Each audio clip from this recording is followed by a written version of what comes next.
O meu muito obrigado aos inscritos e a todos que visualizarem este vídeo. Assisti aos 2 primeiros episódios da série Mulher Hulk, que, diga-se de passagem, foi uma tarefa dificílima. E o que pude constatar neles me motivou a fazer este conteúdo crítico sobre o que vi e principalmente sobre o que eu não vi na adaptação da personagem dos quadrinhos para a TV. O que pude notar nos 2 primeiros capítulos são traços da personagem vinda dos quadrinhos. Mas o que eu não vi foi um maior respeito aos seus criadores e principalmente a essência da personagem quando mudam a sua história de origem. Você já imaginou o Superman sem capa ou o Batman? Ou já se perguntou, será que eles precisam delas para voar ou se deslocar? São perguntas que podem surgir, ou não. Porém, vê-los como foram concebidos há tantos anos atrás nos cria uma maior empatia com os personagens que são uma construção que obedece uma jornada, como diria Joseph Campbell, a jornada do herói. Com total certeza, uma adaptação dos quadrinhos para o cinema precisa ter mudanças ou adaptações, seja na linguagem ou na forma, para atender a um novo contexto ou mídia. Mas isso deveria ocorrer em um nível que preserve a essência dos personagens. No primeiro episódio da Mulher Hulk, pude ver uma boa personagem dos quadrinhos sendo em grande parte descaracterizada e modificada, inclusive na essência, quando mudaram a sua história de origem. Somente a mudança na origem dela já é desastroso e um desrespeito aos que criaram uma grande personagem, que foram Stan Lee e John Buscema.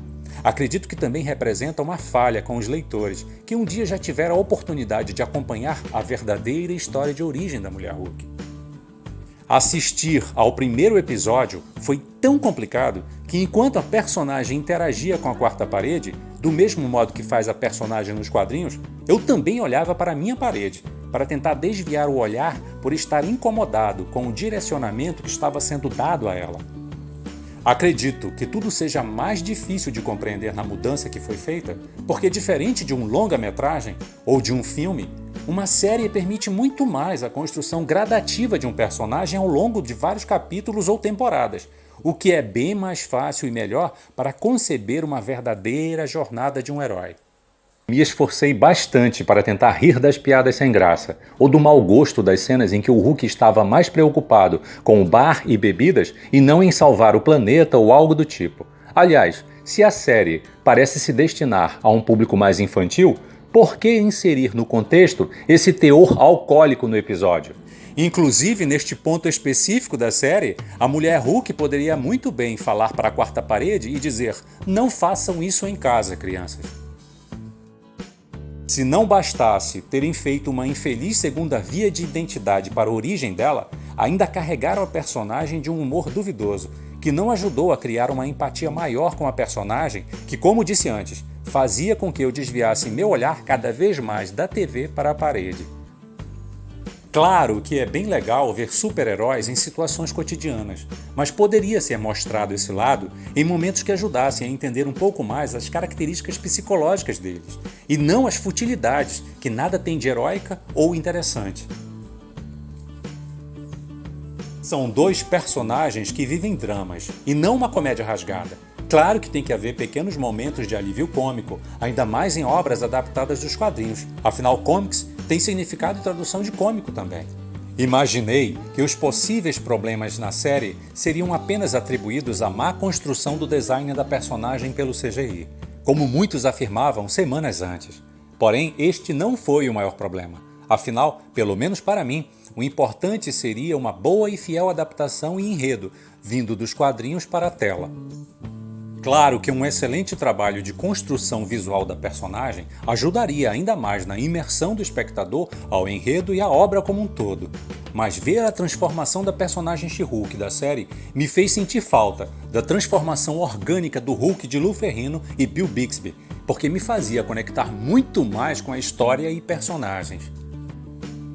Um detalhe interessante é que na série antiga do Hulk, o episódio de origem também foi mudado, mas pelo menos mantiveram a essência do personagem, que é dramática, porque ele não pediu ou escolheu ser o monstro, mas um acidente o transformou na criatura. Por isso, ao término de cada episódio, ouvíamos aquela música melancólica e inesquecível de fundo.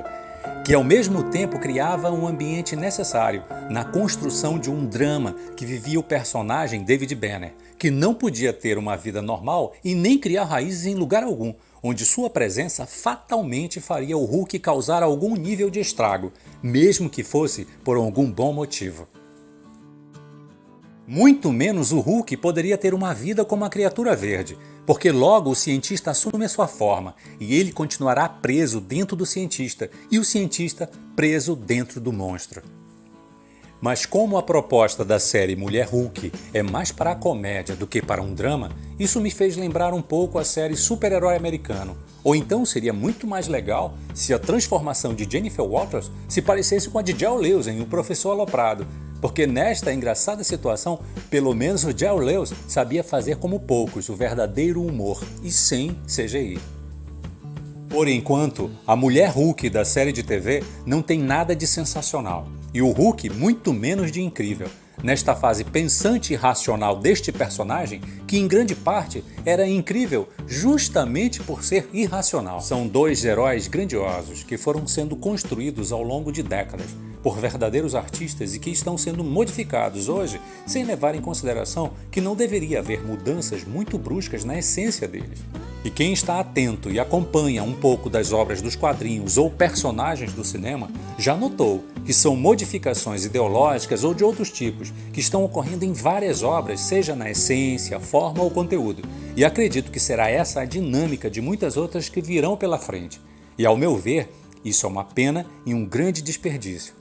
Como não verei os demais episódios, o primeiro já foi o suficiente para me deixar esverdeado, espero que os demais possam ser menos desastrosos e que, assim como ocorre nos quadrinhos, onde uma história pode ser às vezes melhor que outras, isso ocorra também na série She-Hulk. Afinal, acredito que todos gostam desse universo e querem apenas ver uma boa e marcante história. Os principais desafios e vilões modernos que muitos personagens heróicos precisarão enfrentar não são mais os vilões e antagonistas clássicos dos quadrinhos, mas são alguns roteiristas, produtores, diretores e executivos que parecem desconectados da dimensão e importância que a nona arte traz para a cultura. Talvez, em uma interpretação lúdica, eles possam ser na verdade Skrulls, espectros, agentes da Hydra infiltrados, ou apenas pessoas que nunca leram quadrinhos e estão tentando desconstruir o legado de heróis e seus idealizadores. Deve ser por esse motivo que os vilões, como o Coringa, já receberam 2 vezes um Oscar, que vale ressaltar, pelas atuações dos brilhantes atores, eles mereciam de fato isso. Mas e os super-heróis, que estão cada vez mais distantes disso? Afinal, na academia também devem estar infiltrados os mesmos Skrulls e agentes. Quando desviava o olhar para minha parede, além de ser para desviar o olhar da TV, também tinha um outro significado, porque nela tem uma estante, onde estão alguns exemplares dos gibis do Hulk e outros da Mulher Hulk, desenhados pelos incríveis John Buscema, Sal Buscema e John Byrne, e este foi o meu alento, por ver que mesmo passado décadas, eles continuam sendo geniais, porque passaram em imagens estáticas e em poucas páginas emoções que realmente tornaram seus nomes e personagens eternos e marcantes para as muitas gerações, diferente do que vi e percebi na tela da TV. Voltando à pergunta que iniciou este vídeo, penso que a capa do Superman ou a do Batman existem não porque precisam delas para voar ou se deslocar, mas porque trazem a essência dos personagens, suas personalidades e um valor simbólico idealizado por seus criadores e que conquistaram leitores e admiradores desses icônicos personagens.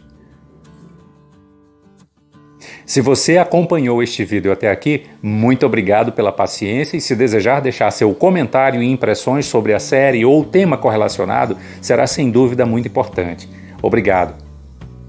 Antes de terminar, uma observação. Não critico tanto os efeitos visuais da série Mulher Hulk, porque mesmo que tenham, eles serão sempre muito menores do que os muitos que você vai encontrar neste vídeo, quase sem CGI. Valeu!